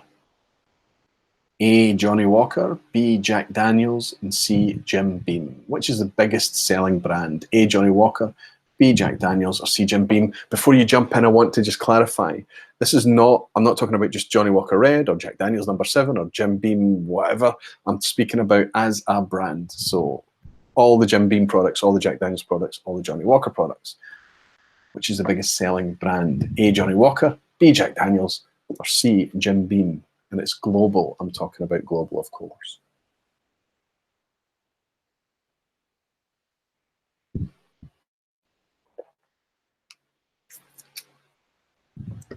I would have got this wrong. There you go. I would have answered the same as so many of you have. B, Jack Daniels. But it would be wrong. If you count all the brands under the Johnny Walker brand, they are the biggest sellers. Now, Jack Daniels number 7 is the biggest selling single whiskey globally. But as a brand, Johnny Walker is the biggest. And it's actually by quite a decent margin as well. I'd have answered Jack Daniels had I got that wrong. Okay, question 4. Which of these whiskey tube channels has the biggest subscribership? I'm going to try and do this quite quickly to stop you searching, right? Is it A, It's Bourbon Night? Is it B, whiskey.com? Or is it C, Liquor Hound? Which of those 3 has the biggest subscribership? A, It's Bourbon Night, B, whiskey.com, or C, Liquor Hound? Whiskey Jason is helping me out with the definition of the questions. That helps my eye a lot, Jason. So while you're answering that, I'm going to pour an Alchemist gift. This is Charlton Whiskey, Cog Deacon, I think it is. 46.75% cask strength, a 17-year-old. I believe this to be a blended malt. This is a sample he gave me at the gathering in Glasgow. Just grab my last clean glass and pour it. Let's see, everybody seems to think this, or the vast majority of you seems to think it's bwhiskey.com, with some people guessing it's Bourbon Night. The guys at It's Bourbon Night, Sarah and Chad, are doing great things, and they're growing very, very fast, but it's still Horst. The German retailer with 40-odd thousand subscribers, It's Bourbon Night, sitting on 20-odd thousand, and Liquor Hound just about to hit 20,000 subscribers. Liquor Hound's been about for quite a while, actually, but I know he disappeared for a little while. I don't get to watch much content anymore. It's really tough to keep up with it all. So there we go. If you answered B, give yourself a point as we look at an image. Now, this image has still got something to do with scale. Which distillery are we looking at there? I'll let you pause as you look at that for a second, and I'll pull up the options. Just want to make sure I've marked it properly. Yes, I have. The options are we looking at Kingsbarns in Fife? Are we looking at Ballindalach in Speyside? Or are we looking at Royal Lochnagar? Which distillery are we looking at? Kingsbarns, Ballindalach, or Royal Lochnagar? And I'll leave that up there just to kind of let you study it. I don't think there's any signposts or anything with it written on it. Kingsbarns, Ballindalach, Royal Lochnagar. So is it a Lowlander, Speysider, or a Highlander? Ooh, all over the place. A wee bit here. Spiritworks Tom thinks C, Royal Lochnagar, where Luke Timmermans thinks A, Kilted Moose A, Whiskey Jason A, Mashburn A, Simon Ray A, Sunday Even Scotch A. Not many people think it's Ballindalach, but quite a lot of you think it's C. And I can tell you that we are looking at Diageo's smallest distillery. This is by a fair chunk Diageo's smallest distillery, only 500,000 litres. The closest thing that they have to potentially a craft distillery. But unfortunately, Royal Lochnagar, while as delicious as the liquid that comes out of that place is, the official bottling is presented to us at a reasonable price, to be fair, but at 40%. And every time I sip of Royal Lochnagar, I'm just thinking, wow, can you imagine how great this could be? Slightly higher ABV. How are we getting on at the halfway point? Per is on 3 out of 5. Jay Chung, oh, you're having a nightmare on scale. The scale quiz, 1 out of 5 tonight, Jay, no problem. Malt Mariners is Leon's on 3 out of 5. Whiskey Jason, 1 out of 5. Moe's 2 out of 5, 3 out of 5, 3 out of 5. Is there anybody on full marks? We'll see. I have to be honest that this would have caught me out sorely tonight. There's a good chance that I would have been sitting amongst 2 to 3 out of 5s with the rest of you tonight. But Mikey Hayes saying 4 out of 5 and he's en route to a personal best. There you go. I wonder how much of it, Mikey, is guesswork. Okay, let's roll on to question 6. It's a bit of a funny one here. Which of these would be more expensive to buy? 12 bottles of Deanston 12-year-old, a bottle of Ardbeg 20-something, the 23-year-old, or a Kingsbarns Founders membership.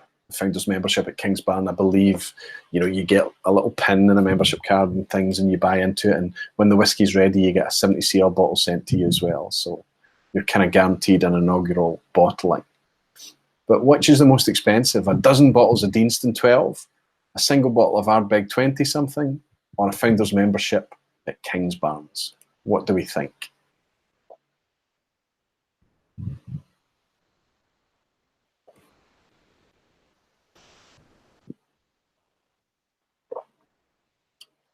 Oh, wow. What's in this Charlton, Sevi?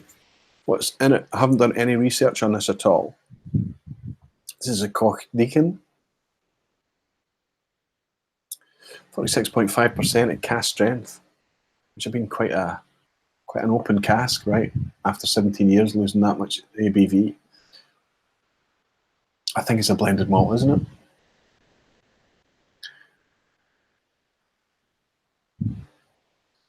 Lots of people guessing.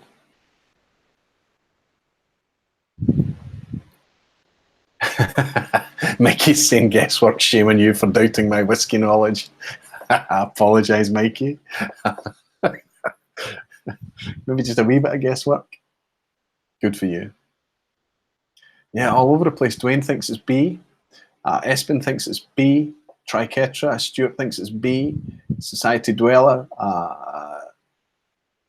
Yes, sorry, it's skipped past it. Also thinking B. Jimmy Jazz B. Simon Ray B. Sunday Evening Scotch B. Lots of people thinking it's B, thinking cynically that it's Ardbeg putting out a single bottle that's more expensive than both of those things. Well, yes, you're absolutely right. The Ardbeg 20-something is a 600 quid bottle for a 23-year-old whiskey.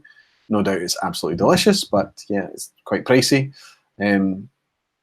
Whereas a dozen Deanstons will set you back somewhere in the order of about 450 quid. And the founders membership at Kingsbarns will cost you 500 quid. So there you go. The most expensive of those three is B, Ardbeg 20-something, 23-year-old. Give yourself a point if you answered B, and we roll on to question 7. Which nationality is the most likely to visit a Scotch distillery? So obviously I'm talking about footfall, nationality footfall at Scotch whisky visitor centres. Is it A, Chinese, B, Japanese, or C, German? Which nationality do we see the most of going through the visitor centres? And I have to say, if I'm honest, I feel this. Just did another couple of things in from Kenneth. I'm not sure what they're for, Kenneth, but I'll be happy to help you out. Lots of people think it's C, German. Most people are saying German or answering C.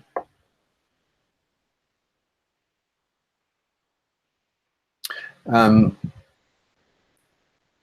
also have to say that the questions that's asked by this nationality, if you do any tours with them, tell you just how much they know about their subject. They're very, very passionate. They're very, very knowledgeable about it as well. It's quite incredible. And if I switch back and show you that in fact it is, of course, German. Our German friends. Jason is from Germany. He's in here tonight. Who else do we have in here? No, Matthias, you're not. The Doc, of course. The Callan Fine and Rare, German. Got a lot of German friends through my whiskey passion. And it's a privilege. And yes, I'm very grateful to every one of you who make the trip to Scotland to see what we're doing here as well. Quite low scoring here. This is a tricky quiz. I hope you don't mind me giving you a tricky quiz. I hope you don't mind me using this kind of format just for a bit of fun. But I like us thinking about scale and the size of things and context. Question 8, a blends question. Which of these blends sell most? Now we know from earlier that Johnnie Walker is the biggest brand. But Johnnie Walker isn't an option here. Which of these three sells the most? Ballantine's, Chivas Regal, or Dewar's? A, Ballantine's, B, Chivas Regal, or C, Dewar's? These are all whiskies that we commonly see on our bars and shelves here, there, and everywhere. But which of those three would you say is the biggest? I would have stabbed a guess at this and gotten it wrong.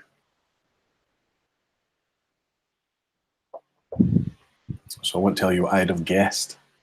Is Ballantine's. So we're obviously talking about the next biggest blend behind Johnnie Walker. Is it Ballantine's? Is it Chivas Regal? Is it C, Dewar's? Let's see what we've got. Scott Kilton Moose is saying A. Null Reference, good to see you in, Null Reference. Saying A. Keith Corbett is in as well, saying B. Good to see you, Keith. Just jumped past again. Luke Timmermans is saying A. Simon Ray is saying A. Mark Slinger is saying A, but most of you is going for what I would have guessed, B, Chivas Regal. It's not Chivas Regal. The number 2 biggest selling blend globally is Ballantine's. right? Dewar's is huge in the States, but it doesn't seem to do much anywhere else. Chivas Regal is a premium blend, so I think can struggle in terms of volume, but it's very well known and well regarded. But Ballantine's is number 2 behind Johnnie Walker. Quite a surprise. When I was at Loch Lomond, now get your head around this and I'll try and explain it in the video when I release it. When I was at Loch Lomond, I tasted a blend and it was quite a low cost blend. And this blend was a single blend. That means that all the components inside that blend was made at Loch Lomond. So the grain was from Loch Lomond and the malt was from Loch Lomond. But the grain was 100% malted barley produced in a continuous still. So not legally it can't be defined as malt because it went through a continuous still, but it is malt. So it was a single blend, but it was also a blended malt because they blended that with the regular single malt. But because it's a blended malt that's all made at Loch Lomond, there was also a single malt. So I had a single malt, blended malt, single blend. That's why Loch Lomond are brilliant at tying the regulators up in knots. The things that they can do there just blows your mind. Now, of course, legally that can only be sold as a blended scotch.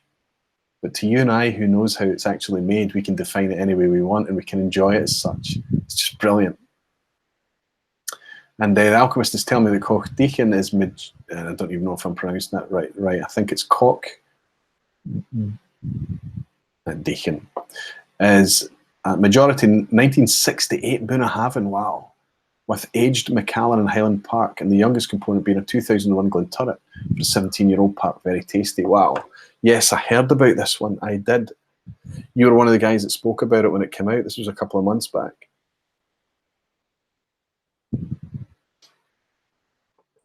Hence the low ABV. Now, could it be that the 1968 Bunna dropped below its 40% and had to be brought back by the other malts? Maybe not. There's a lot of this Edrington blended stock floating around over the last couple of 3 years. Now let's move into question 9. Two left to go. Which of these producers own the most malt distilleries? So you're going to see parent companies here, and I just want to know who are the biggest, who own the most distilleries. Is it A, Imparador, who we know as White Mackay? Is it B, Distell, who we used to know as Burn Stewart? Or is it C, Bacardi, otherwise known as John Dewar and Son, or Dewars? Who owns the most distilleries?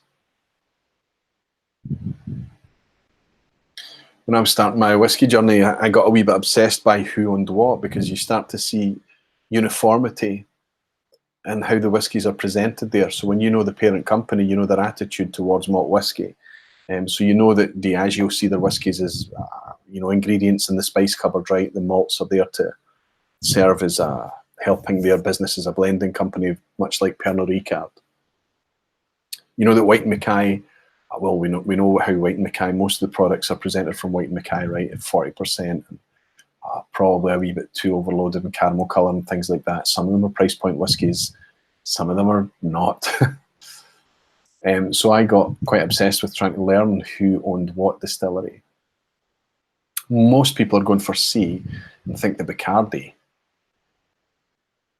are the biggest. Let's have a wee look.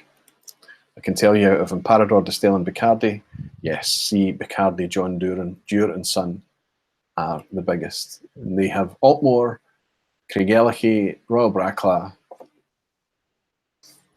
Macduff, and Aberfeldy. We know that Distell have 3, Tobermory, Deanston and Bunnahabhain. And White Mackay have 4, Tamnavulin, Fettercairn, Jura and Dalmore. So yeah, 5 distilleries under the Dewars umbrella. As we go into the last question, see who's scoring on what. How's Mikey Hay doing? Is he hanging on to it?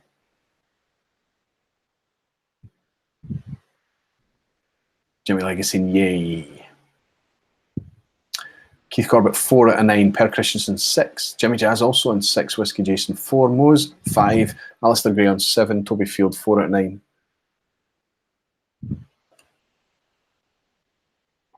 Malt Maliners, Leon was pitching and helping me with Aberfeldy. Rico is on at 5. Mark Slayer is saying that's a pass.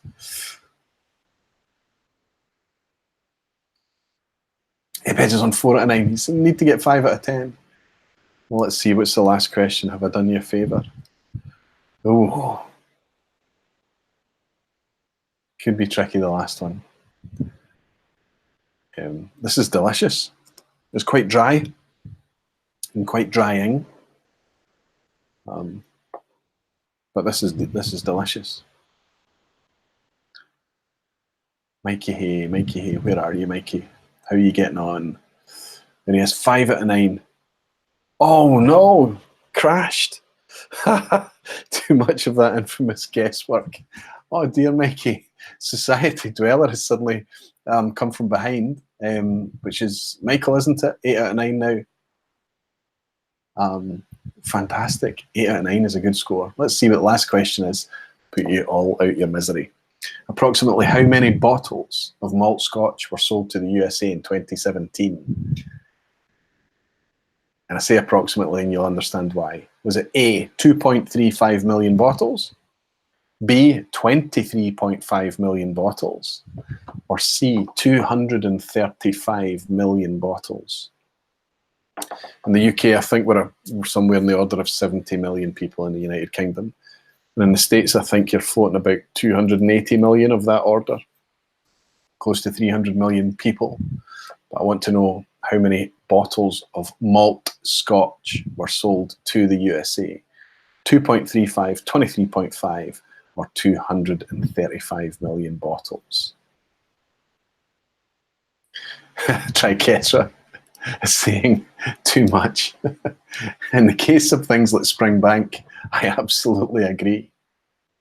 I absolutely agree. And I know it to be too much because I've been in the stores and I've seen them just sitting there with dust on the top, multiple versions of Long Row Reds, lots of special edition Springbanks, just sitting on the shelf. Most of you have gone straight for the middle ground, saying 23.5 million. Ardbag is saying too many, we should keep it to ourselves. Well, I believe in sharing it, absolutely. But you can overshare. You can over-generous. And if you've applied a bit of rationale to this question, of course, you'd have gone for the middle ground and you said B, 23.5 million bottles of scotch were sold. And I didn't have figures for 2018. I didn't have figures for last year. The last figures I got are from my wee guidebook, which is a wonderful book. The new one should be due out in a month or two's time. I buy this every year and I've got a stack of them over there. I buy it. I've bought it for the last 5 or 6 years. I used to buy the Whiskey Bible, Jim Murray's Whiskey Bible, and then I realised I'd buy it out of habit and never look at it. And when I did look at it, things I was looking at had the same reviews with no change or update from the previous year. And I just wondered why I was buying it. There was very little extra added content in there. But this has got input from lots of industry people, lots of whiskey folk. A nice editorial section at the start, lots of great data in it. Plus it's got a kind of list of all. Now this guy, we know this guy, this is Vince from Louvians up in St Andrews. So yeah, it's not just kind of the blenders and the whiskey producers and things. There's lots of folk who share their opinion in the Malt Whiskey Yearbook, and it's all the richer for it. Doc is saying, I can bring you Springbanks. We get them here in Germany as well. Yeah, you probably get a wee bit more than we do. And you get a lot of Germany, Scandinavia, the Netherlands. They get a lot of exclusive bottlings, exclusive cask bottlings as well. I'm enjoying this this little Charlton.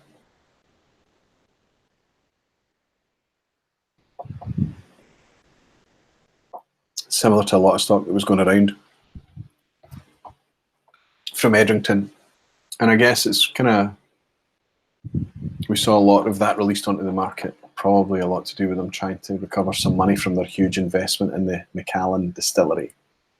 Neil's in, Neil Cochran is in. Good to see you, Neil. I see you're in his Neil Cochran tonight and not in his Love Street. I've been struggling a wee bit with all the pseudonyms this evening. Absolute gentleman is Vince, is Matthew saying. Yes, he's always got time to spend and talk about whiskey. Yeah, Neil Cochran is saying Jim Murray, yeah.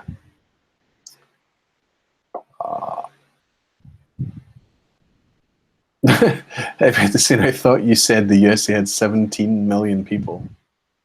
No, we have 70 million, so that coloured my guess. But of course, there are more than 2 Londons in the USA. Yeah, I think it's close to 300 million in the States. 280, 300 million, I think. I don't know. Not sure exactly. Graham Young is in as well. Graham, I know you're planning to. Oh, are you already here? Or are you planning to come across? We need to work out what to do with your glasses, my friend. They are here, but I'm struggling with logistics. I don't know. I should just box yours up and write Graham Young on it so I can ship it to you. But then I've got a box, and if we meet up, I've got to take the box apart. Anyway, we'll work it out. Let me know what you want me to do with your Glencairns and your coin. Whiskey Jason is saying thanks for the quiz. Jason, thanks for your help. Thanks for your support with it. Very good. So let's see who got the best there. Simon Ray gets 7 out of 10. Mose and Sid Martin, 6 out of 10. Scott, 7 out of 10. Good scores, all of you. Looking to see if anybody can beat Scott and Simon's 7 out of 10. Oh, Neil Cochran, an 8 out of 10. Well done, Alistair. Great, 8 out of 10. Happy with that. Slipped up with Jack Daniels and Shivas. Great quiz, Roy. Simon Ray, 8 out of 10. I already mentioned. Fantastic. Well done. Jay Chung, woohoo, no banana. So how did Jay get on as well? How did you score in the end, Jay? I don't know your final score. Great. So you didn't mind that quiz. You didn't mind that whole kind of theme about scale and sizes of things and how things compare. Good. Sunday Evening Scotch is saying, great stuff, Aquaviti. Really enjoyed my first Patreon vPub. 5 out of 10. That's a pass mark. And thanks so much for joining, my friend. It's good to have you in. So let's see, what else have I got coming up? Looking forward to coming down to London in June. Looking forward to the 22nd. That'll be cool. I'm excited to meet the people from that club that I haven't met yet, but I know, and I know that tune in. And I'm just dead excited that there's a club in existence somewhere that can partly cite its foundation to this little community here in this little lounge. It's fantastic. So I'm looking forward to going down there, especially if the James Hope Uber ride comes into play, and I'll share more about that, what that actually is, a bit nearer the time. I think, Toby Field is saying population of the USA is 327 million. Boom time in the States. Thanks for that, Toby. Mikey Hayes saying, when you're down in London, I'm up in Scotland. Oh no, the timing is terrible, Mikey. We've been able to meet and share a dram in the past, but it's been too long, my friend. We need to sort something out. I'm only down in one night. Sorry, for one night. So let me know what your plans are when you're up, Mikey, just in the off chance that we can get our heads together for another wee whiskey. Society Dweller is saying, Michael is saying, also thanks for my first vPub. You're very welcome. Arbaki is saying, rubbish, but don't care. It's all about taking part. You didn't score so well tonight. I think it was a tough one. I know I would have done terribly. James Batty is saying we are looking forward to having you with us. Yeah. Let me know what the format is. I don't have any checked baggage, so if I bring anything, it'll be from duty-free Jez, which can be slim pickings, unfortunately, in recent times. I'm looking forward to the summer break. I know that I always missed this. Last year was a nightmare. I went away for summer and I promised everybody I would disappear, and I was desperate to get back. I was desperate to come back and hang out with all of you guys in these vPubs. But yeah, I think I'll run into the second week of July. I'll just make before we go on holiday. So there'll be one vPub in July, and then there'll be a break throughout July into August, and then at the end of August, I'll come back and there'll be I think that's how it'll work. There may be a call to do 2 in August, but I'm really not sure yet. It just depends on the holidays and things and commitments elsewhere. But it'd be nice to take a summer break, and it's nice to kind of just give everyone a bit of space and and come back all refreshed and things after that. But there's still a few left. We've still got 2 in June, 2 regular vPubs, and 1 in July. So we've got 3 before the summer break. And I'd like to get a couple of the pre-recorded videos out to you as well. Which ones they end up being, Glencairn Glass, I Don't Like Whiskey, Scotch Test Dummies, or Boom and Bust in Scotch Whiskey, I'm not sure. I'm not sure. I'm very grateful for all your patience. All of you are very, very patient with me.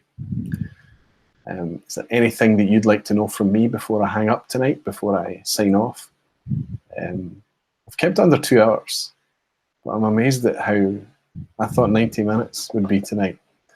But we're 10 minutes short of 2 hours just now. How many of you have stuck till the end, to the back of the quiz? Still 50 of you in. You're wonderful. You're very, very loved and very, very grateful to have you all.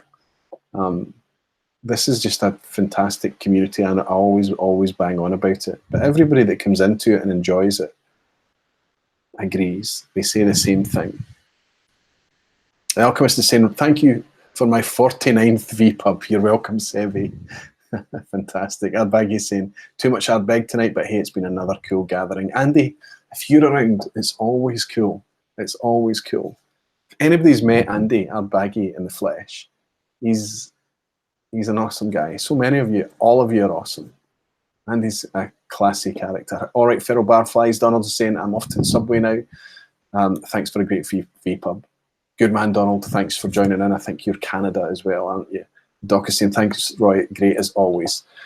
Thanks. Thank you, Doc. I haven't these Patron-only vPubs. I do treat a wee bit more casually. I hope you don't mind that. I like to kind of have a bit more relaxed thing. Still don't know what the theme is for next week, but I'll come up with something in the meantime and let you know what it is in advance. But the next one is a week from tonight. Per is saying, thanks for a great vPub tonight, Roy. Thank you, Per, and thanks for joining. Rico's saying, was a very nice evening as always. Thank you very much, all of you. Yes, thank everyone. Thank our community. Thank all these great folks. Dwayne is saying, thanks, Roy, and take care. Thank you so much, Dwayne. So until next week, folks, I'll raise the last of my Charlton malted blend here. Sorry, blended malt. And say I'm looking forward to hanging out with you next week. I'll let you know what the theme is in good time. Stay in touch over social media and that. And thanks everybody for all your support over the recent months. Welcome all the new patrons as well. And I look forward to hanging out with you for a more laid back one in July. I will do a patron-only lock-in before we break for the summer holiday as well. I forgot to mention that. I'll raise a glass to everyone. And also in memory to Hannah. Cheers, patrons.